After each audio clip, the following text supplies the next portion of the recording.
بصوا بقى يا بنات، النهارده ام كريم هتقول لكم ازاي نتخلص من زفاره الفراخ واي طيور عامه انت ذبحاها في بيتك. الاول معايا الفرخه زي ما احنا شايفين زي الفل ما شاء الله اللهم بارك. ودي تربيه ايديا وحياه عينيا، نظافه مفيش اجمل من كده ما شاء الله.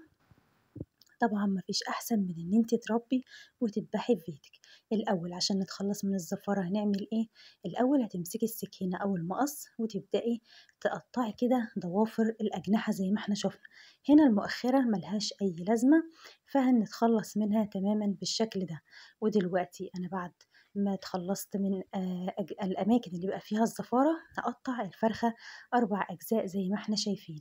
هنا هنبدأ نفصل ما بين الجلد واللحم، وهنشيل الطبقة اللي احنا شايفينها كلنا مع بعضنا دي، اللي هي ممخطة دي بتدي زفارة أثناء تسوية الفراخ.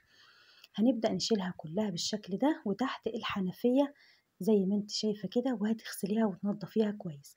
هنا بقى محلول النقع معانا هو ايه؟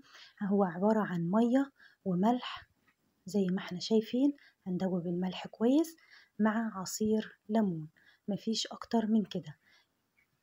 واوعي تضيفي خل على الفراخ او الطيور بتاعتك، لان الخل بيظهر الزفارة اكتر وبيخليها مش لطيفة خالص. يا رب تكوني استفدتي من معلومتي النهاردة. ودلوقتي انا هبدأ ارقد الفرخة في المية او محلول النقع زي ما احنا شفنا كده، ونسيبها بقى ساعتين 3 4. كل ما تسيبيها أكتر بتكون أفضل. والسلام عليكم ورحمة الله وبركاته.